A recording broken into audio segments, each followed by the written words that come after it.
Qeveria do të me njerë planifikoj fondet për të mbuluar këtë kosto në rastet kur këto operator janë pa mundësi pagese.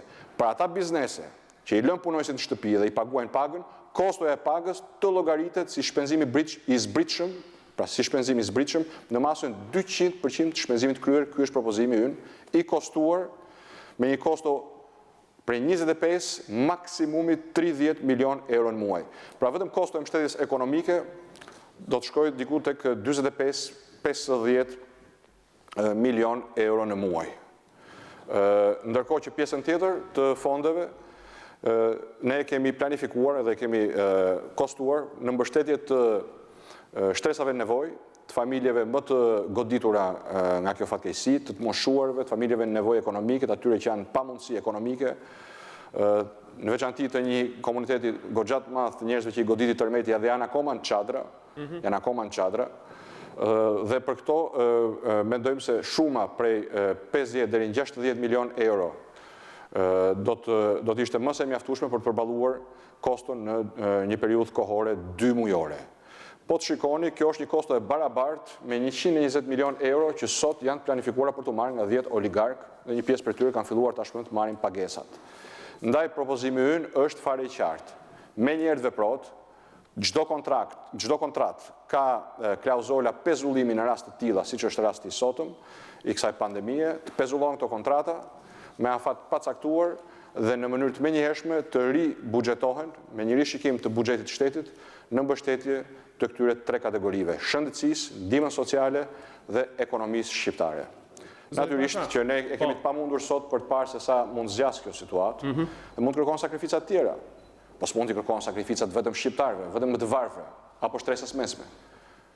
Patjetër, të lihen pa prekur fonde të shqiptarëve, të buxhetit të shtetit, që po shkojnë te një grush njerëzish që tani se kemi përdorur shpesh këtë etiketë që etiketohen si oligarkë. Duhet që çdo kush të mbajë barrin që i takon. Dhe këtu s'po kërkojmë asgjë të parashtyeshme, por kërkojmë që të veprohet pa asnjë vonesë që këto fonde të shkojnë aty ku ka më shumë nevojë. Çka ka më shumë të rëndësishme sot se sa jeta dhe shëndeti i qytetarëve. Ndërkohë, vetë biznesi zoti Basha ka bërë kërkesat e tij edhe nëpërmjet News 24 ne kemi publikuar ato, i kemi transmetuar. Juaj mbështesni këto kërkesat bëra nga shoqatat e biznesit në një situatë të tillë?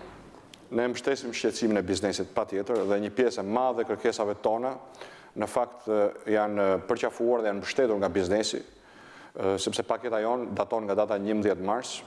Natyrisht ka dhe kërkesa tjera, ne jemi të hapur të diskutojmë ato.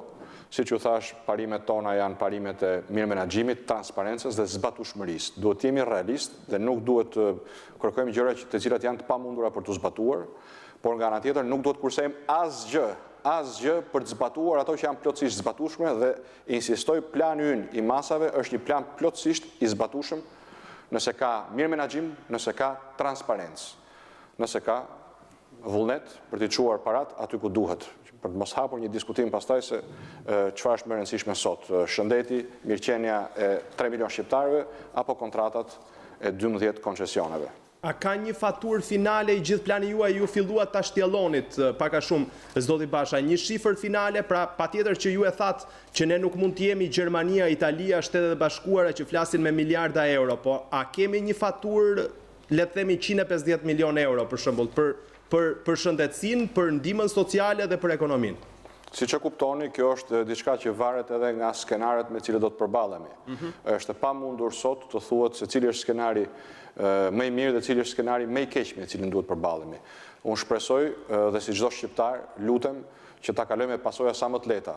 Kështu që padyshim, edhe masat e marra tashmë të kufizimit, të distancimit social ka një rol shumë të rëndësishëm në këtë kuadër.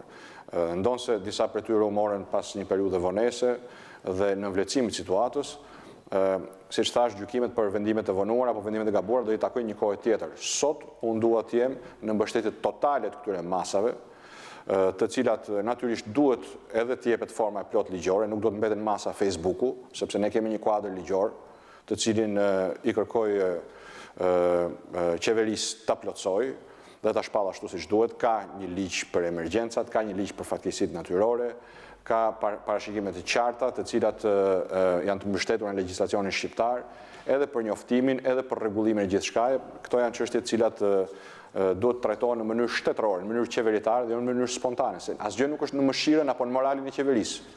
Legjislacioni shqiptar e parashikon qartë që kur shpallet gjendja e fatkeqësisë natyrore, shtetit i lindin detyrime për të ndihmuar qytetarët dhe natyrisht qytetarëve i lindin detyrime të cilat shteti duhet i kontrollojë që të zbatohen. Pjesa e dytë